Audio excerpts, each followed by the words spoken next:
আসসালামু আলাইকুম। সবাইকে বিসিএস ফ্রন্টার্সের পক্ষ থেকে আজকের প্রথম আলোতে স্বাগতম। তো আজকে আমরা ৩ টি পেপার একসাথে কম্পাইল করে আলোচনা করব। তো প্রথমেই দেখেন যে মাননীয় অর্থ উপদেষ্টার দায়িত্ব পালন করছেন ডক্টর সালেহউদ্দিন আহমেদ। এই নামটা মনে রাখবেন। এরপর বিডার নির্বাহী চেয়ারম্যান জনাব চৌধুরী আশিক মাহমুদ বিন হারুন এবং জাতীয় রাজস্ব বোর্ডের চেয়ারম্যান হচ্ছেন জনাব আব্দুর রহমান খান।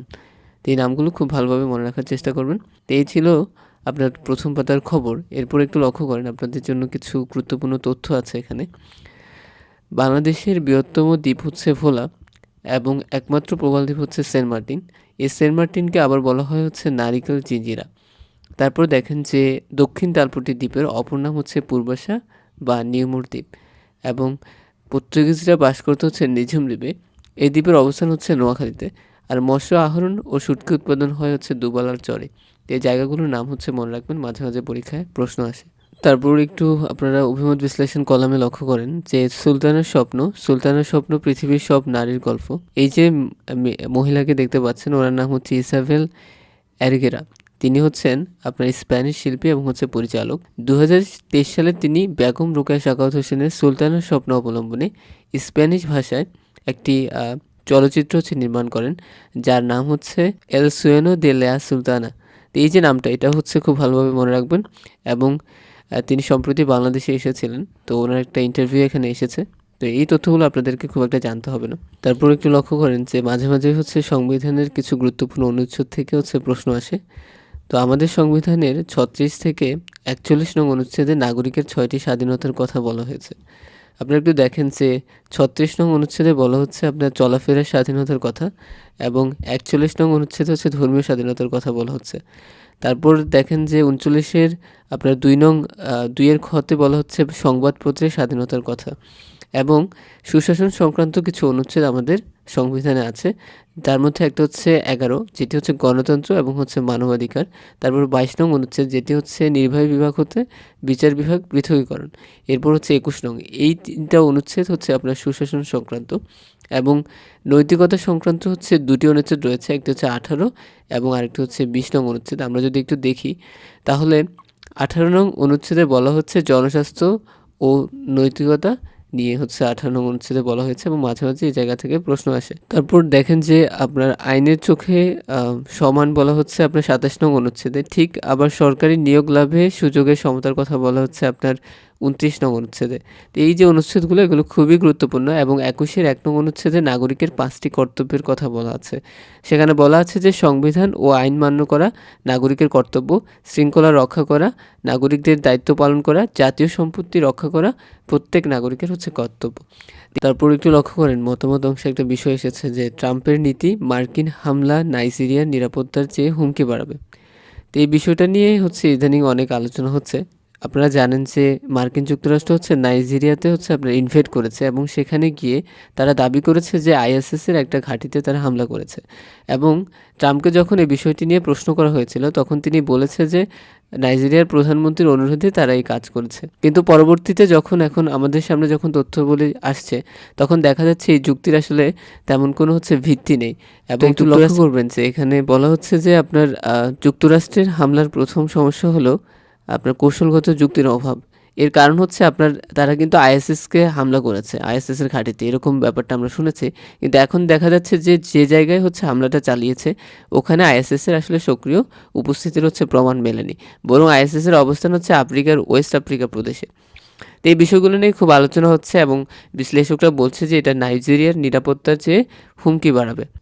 তো এই ছিল তথ্য। তারপরে একটু লক্ষ্য করেন যে পড়াশোনা অংশে একটা ব্যাপার দেখেন যে মৎস্যনায় যে শব্দটি, এটি মূলত একটি সংস্কৃত ভাষার শব্দ এবং আপনারা জানেন যে দ্বৈত শাসন ব্যবস্থা চালু করেছিলেন লর্ড ক্লাইভ। তবে আপনারা একটা বলেন তো যে একশালা বন্দোবস্ত, এটি আসলে কে প্রণয়ন করেছিলেন, একটু কমেন্ট সেকশনে জানিয়ে দেবেন। তারপর একটু লক্ষ্য করেন যে আন্তর্জাতিক অংশে একটা বিষয় এসেছে যে আপনার মিয়ানমারের প্রহসনের ভোটে নেই আমেজ, আছে আতঙ্ক। তো 2021 সালে আপনার সামরিক অভ্যুত্থানের পর এটি প্রথম নির্বাচন হতে যাচ্ছে এবং আপনারা জানেন যে জান্তা সরকার বলেছে যে এমন মানুষকে ভোট দিতে আপনার যাদের সাথে তাদের সেনাবাহিনী কাজ করতে পারবে। তো এটা একটা সফিস্টিকেটেড লেভেলের স্বৈরাচারী ব্যবস্থা বলা চলে। তারপর লক্ষ্য করেন যে আপনার রিসেন্টলি ইতিহাসের রেকর্ড প্রতিরক্ষা বাজেট বরাদ্দ করেছে হচ্ছে জাপান। রিসেন্টলি তারা বলছে যে চীনের সাথে তাদের যে সম্পর্ক সেটি হচ্ছে অবনতি হয়েছে এবং এ কারণে তারা তাদের প্রতিরক্ষা খাতে হচ্ছে বাজেট বাড়াচ্ছে এবং এটি তাদের ইতিহাসে সবচেয়ে বড় বাজেট ছিল। আর আপনারা জানেন জাপানের হচ্ছে প্রধানমন্ত্রী, যিনি প্রথম নারী প্রধানমন্ত্রী, নাম হচ্ছে সানায়া তাকাচি। তারপর একটু লক্ষ্য করেন যে ভূখণ্ড ছাড় নিয়ে সুরাহা করতে ট্রাম্পের সঙ্গে বৈঠকে জেলেনস্কি। তো জেলেনস্কি হচ্ছে আপনার আমেরিকা যাচ্ছে এবং 20 দফা শান্তি পরিকল্পনা বিষয়টি নিয়ে আবার হচ্ছে আলোচনা হবে এবং এই বিষয়টা আজকের পত্রিকায় এসেছে।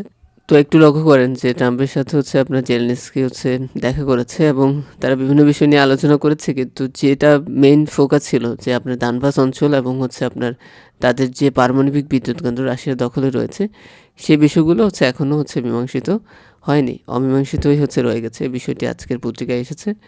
এরপর লক্ষ্য করেন যে মতামত অংশে কিছু বিষয় উঠে এসেছে যে নির্বাচনী পরিবেশ নিয়ে হচ্ছে অনেকেই উদ্বেগ প্রকাশ করছে এবং এটা খুব স্বাভাবিক, কারণ আপনারা জানেন যে আমাদের নির্বাচনটাকে হচ্ছে একটা পক্ষ হচ্ছে বানচাল করার চেষ্টা করছে এবং আপনারা জানেন যে এই মুহূর্তে দেশের জন্য যেটি সবচেয়ে বেশি প্রয়োজন সেটি হচ্ছে একটি নিরপেক্ষ সুষ্ঠু নির্বাচন, যার মাধ্যমে হচ্ছে আমাদের দেশ একটি গণতান্ত্রিক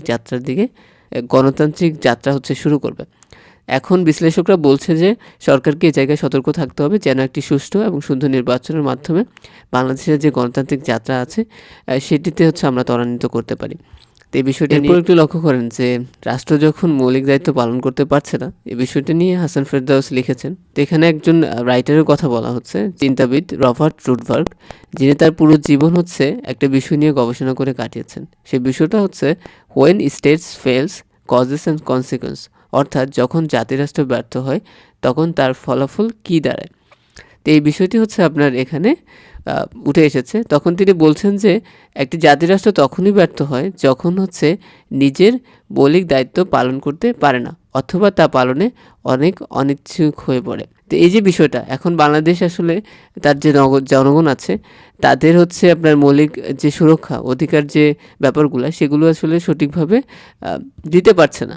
এই যে কারণটা এটা কিন্তু আমাদের দেশকে হচ্ছে ব্যর্থ জাতিরাষ্ট্রতে পরিণত করতে পারে এবং এটি সার্বভৌমত্বের জন্য একটা বড় হুমকি হয়ে দাঁড়াতে পারে।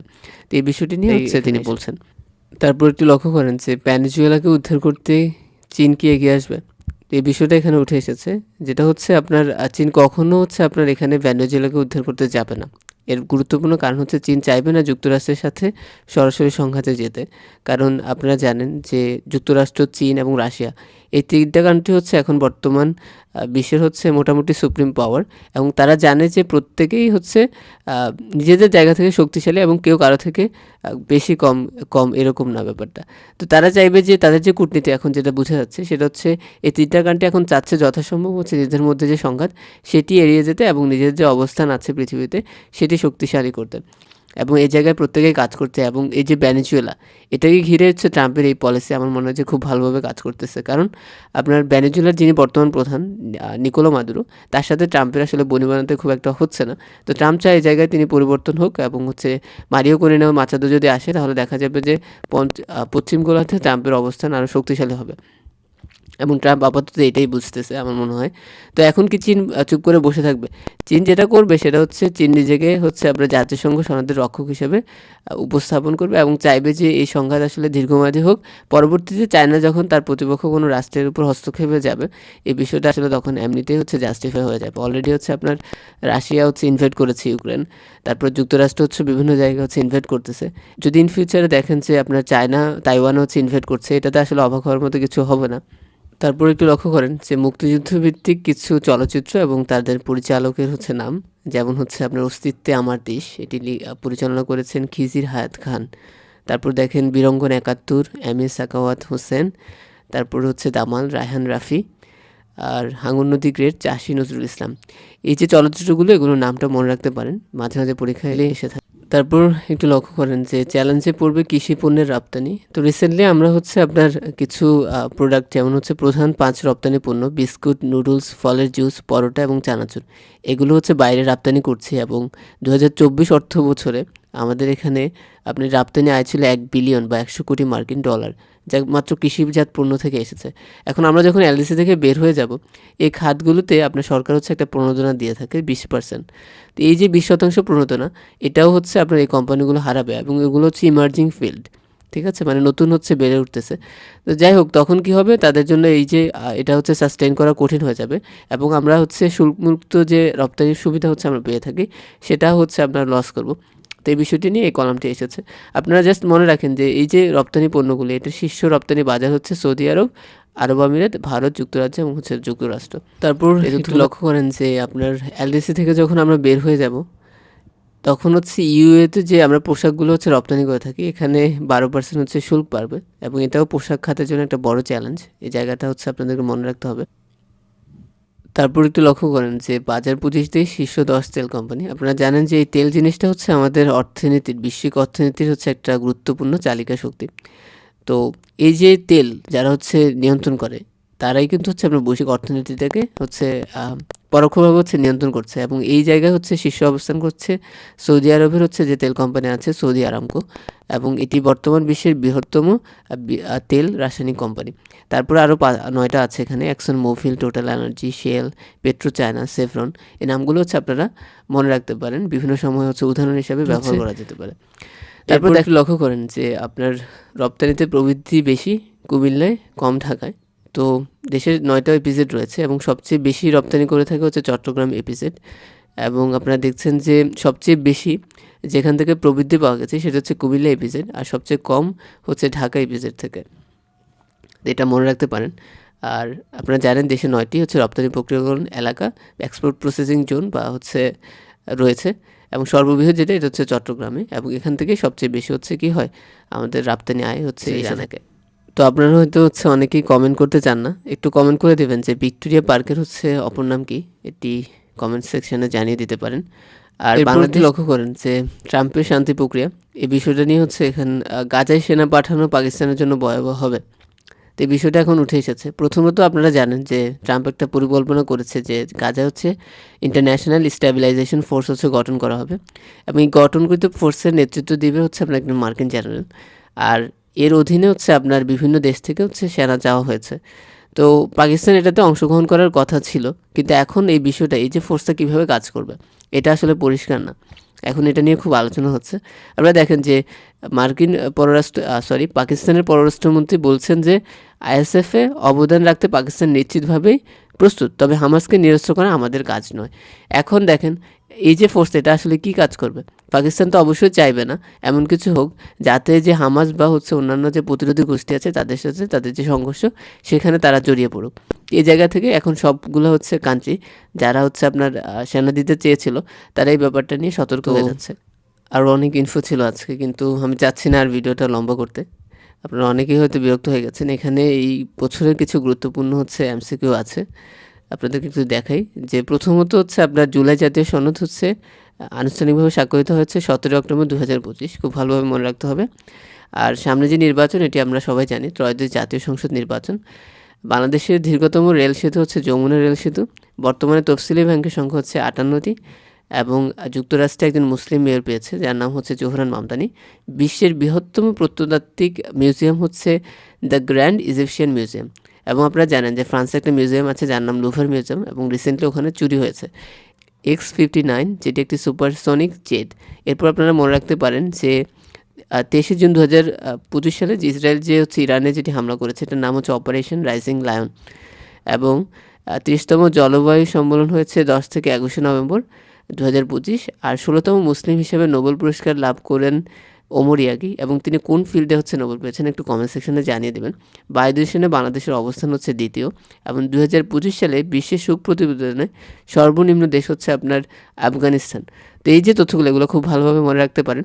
এবং শান্তি সূচকে সবচেয়ে শান্তিপূর্ণ দেশ হচ্ছে আইসল্যান্ড, বাংলাদেশের অবস্থান হচ্ছে 123তম, এবং আপনারা দেখেন যে WIPO বৈশ্বিক উদ্ভাবনী সূচক অনুযায়ী বাংলাদেশের অবস্থান হচ্ছে 106তম, এবং তৈরি পোশাক রপ্তানিতে শীর্ষ দেশ হচ্ছে চায়না। একক দেশ হিসেবে বিশ্বের বস্ত্র আমদানিতে বাংলাদেশের অবস্থান হচ্ছে তৃতীয়, এবং 23তম বিশ্বকাপ ফুটবলের মাস্কট হচ্ছে, এগুলোর নাম জেনে রাখেন। 2025 সালে অস্কারের সেরা চলচ্চিত্র হচ্ছে অনরা। তো সবাইকে অনেক অনেক ধন্যবাদ যারা ভিডিওটি শেষ পর্যন্ত দেখেছেন। অবশ্যই হচ্ছে যাওয়ার আগে লাইক এবং হচ্ছে সাবস্ক্রাইব করবেন। আরও অনেক ইনফো ছিল, আজকে সময় হচ্ছে না তাই আর শেয়ার করতে পারছি না। তো দেখা হচ্ছে পরে কোনো ভিডিওতে, সে পর্যন্ত ভালো থাকবেন, সুস্থ থাকবেন। আসসালামু আলাইকুম।